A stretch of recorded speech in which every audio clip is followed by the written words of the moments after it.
Clients that value your work are willing to pay for it. And if you want to start charging a higher premium, then you need to start being a little more careful in how you dish it out and a little more thoughtful and frankly, a little bit more professional in how you dish out your advice.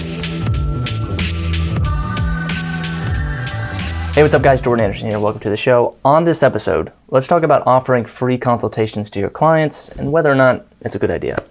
I'll start by saying I don't think, just save you time on the video, I don't think you should be offering free 30-minute, free 15-minute strategy sessions or consultations with your clients.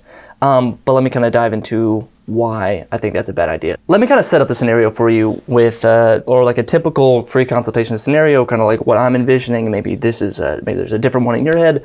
But how it would kind of go, like it's kind of a sales tactic. So like a client or a potential client goes on your website, they sign up on they set up some sort of appointment with you, goes into, let's say like a Google Calendar, for example, and you schedule them, and it could be a questionnaire, it could be some sort of like small form that they fill out, but essentially they are pinging you that they want to set up an appointment with you, and you talk to them for about 30 minutes, you kind of hear about their problems, you kind of give them as much good advice as you can in 30 minutes, and then when the 30 minutes are up, the creative service start to go into sales mode. You have to kind of switch it into, okay, like, I've given you free 30 minutes of advice.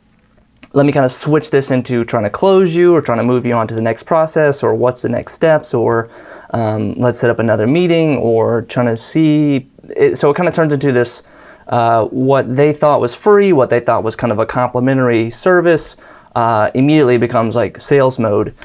And that may or may not work. That may kind of like uncomfortably push the client the wrong way, or that type of client is not ready to go into the next step of the process. So that's the kind of scenario I want to set up. That's kind of like when I'm envisioning a free consultation, it's 30 minutes of free advice, and then it kind of you turn into salesperson and go into sales mode and try to close them or move them on to the next process. The first point I want to say as to why I think free consultations are a bad idea is that it just attracts the wrong kind of client. So think of like, like the free samples at Costco. There are people that actually go to Costco, and this might be a straw man or hyperbolic, but there are people that go to Costco and you can get a whole lunch. You can get unlimited free samples, go all the way around, just get free samples, and leave the store, not have to pay anything, and you've gotten a full meal. You tried all the Hot Pockets and taquitos and all that shit for free, and there was nothing. They didn't take anything away from it. Now, again, that's Costco's sales tactic, but when it comes to your creative services, you don't want people to take all the free stuff from you and then walk out the front door and you never see them again. You want some sort of way to capture them, or some sort of way to make them sort of a return customer or a return user to your site. But with that example, that's just, that's Costco, that's commodity food. They're just trying to push as much product as possible. But when it comes to your creative services, you are not a commodity. You are a very specialized premium product or a premium service that you're offering to people. So you don't want to just give this away for free and just let anyone take it. If they don't value it now, if they're willing to pay $0 for it now, when you turn around and start to charge them, why do you think they would say, yeah, let's pay for this now? After they've gotten all the free samples, they've gotten all the free advice from you. Why do you think, 10 days later or a week later, when you start to close the sales process, that they're going to start to value this, or you put a price next to it, that they're going to value it more? So it sort of attracts like these kind of, I'd say, low tier clients that really only care about the price. They don't really care about the work or the services that you can provide or the value that you can create. So that's point number one. Let's go to point number two. I might be using this term wrong, but with how the process is set up with a free consultation, vetting is a lagging indicator. So you go out and you say, I'm going to offer a free consultation, free 30-minute service, and I've kind of thought about this as hard as I can, and I might be using a lagging indicator in the wrong way, but you don't know if they're the wrong client until it's too late. Like when you offer a free 30-minute service, you have to kind of oblige by that. You in order to keep your reputation on the line, you can't 5 minutes into the call or 5 minutes into the consultation realize that this is a bad client, or realize this person is just sucking you for free advice. you can't just close the call and say, oh, I don't think this is the right fit. It's been 5 minutes. Because they're going to be like, wait, you said you're going to give a free 30-minute call.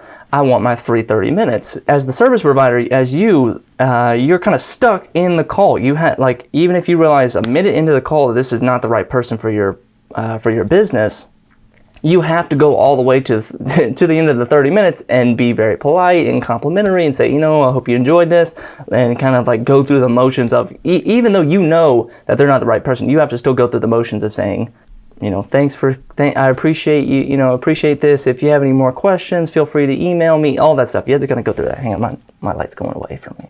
It'd be like, imagine you go test drive a Ferrari and, 100 yards into the test drive, the salesperson just says, turn it around, make a U-turn right now. We're going back to the dealership, when they realize that you can't pay for it, or they think that you can't pay for the Ferrari.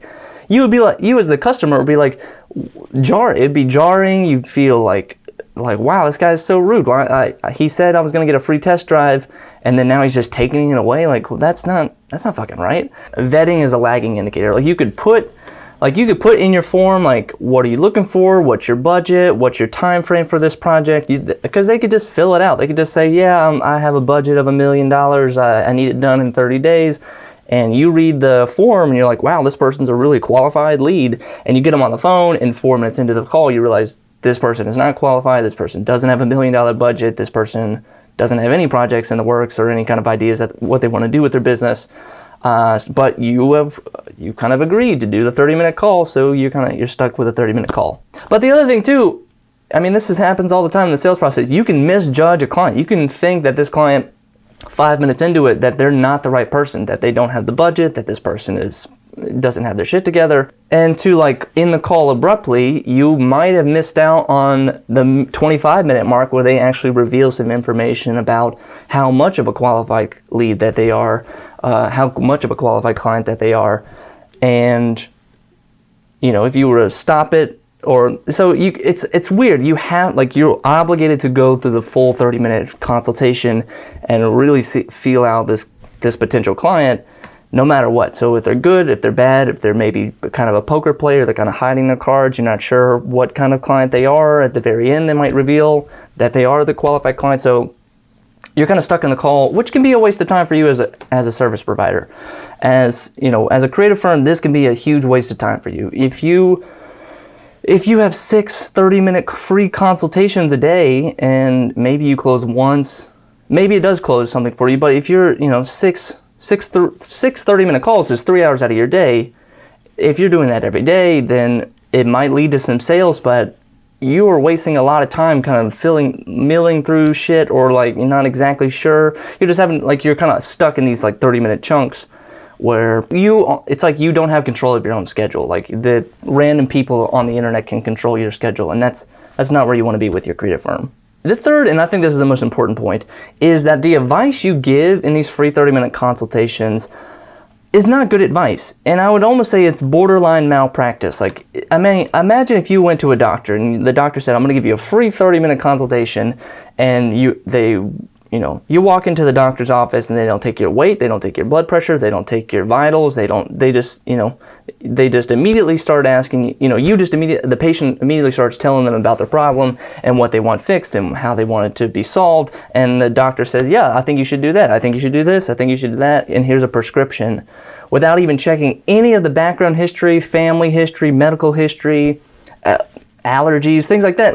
That opens the doctor up to such a huge problem of malpractice. So if you as the service provider, you're offering consultation or strategy or marketing, if you're just listening to the client and you're not really getting any of their background history or what their goals are or where they've been or where they want to go, and you're just telling them to just you should do email marketing, you should start a YouTube channel, I think really personal branding is really what you should be doing, really focusing on, without even knowing them or what their desires are or what their budget is. I think it's really unprofessional to do that. As a professional, you have a professional obligation to not put yourself into malpractice and to treat the client with as much respect as possible. To say there's a lot of caveats you have to give in these free consultations.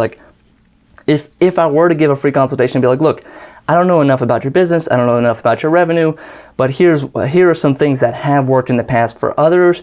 It might work to you, and it's not quite the exact tailored, like you're giving half advice, you know, and it ends up being not as effective, and it's not as actionable because you don't know their business. You don't know what they're capable of. You don't know exactly what their team is made of, or who has what skills. So you just end up kind of, you know, I'm not saying you're going to get sued based on the advice you give, but you just, you know, to dish out unsolicited advice is not the sign of a professional. I mean, a 30-minute call, when you think about it, is like, a 30-minute call in the real world is barely enough time to talk to your client and actually understand their business. Like, I would just spend the entire 30 minutes asking them questions before I even gave any advice. I would just try to get as much of their history, their business history, where they want to go, their goals, their past, their present, and future, before I even started giving advice. So, clients that value your work are willing to pay for it. And if you want to start charging a higher premium, then you need to start being a little more careful in how you dish it out, and a little more thoughtful, and frankly, a little bit more professional in how you dish out your advice. Before we end the episode, let me kind of wrap up. So, number one, a free consultation attracts the wrong kind of client. You're going to attract the price shoppers. Number two, vetting is a lagging indicator. You don't really know the client until the end of the 30-minute call, so there's no way to kind of pre-vet a client before you have to get them on the phone, which means they're controlling your time, not you controlling your own time. And finally, the advice that you give out isn't whole and complete, and it's just kind of half-assed advice, so it's just not professional. It doesn't come off as professional, and it's just a little bit amateurish. Cool. Thanks for watching, guys. Let's wrap it up here. Let's see if I missed anything in my notes. No, that's it. My name is Jordan Anderson, and I'll see you in the next episode. Get this microphone real quick. Hey, before we kind of part ways, the video that you just watched, this is sort of the kind of top layer of everything. That's kind of the Jordan P. Anderson world. So if you really want to do the deep dive, I want you guys to go to jordanpanderson.com, and I want you guys to sign up for my newsletter. That's where it's an email that goes out every single day, and we kind of do a little bit more of a deep dive into topics, into the videos like you just watched. Head on over there, and I'll see you there.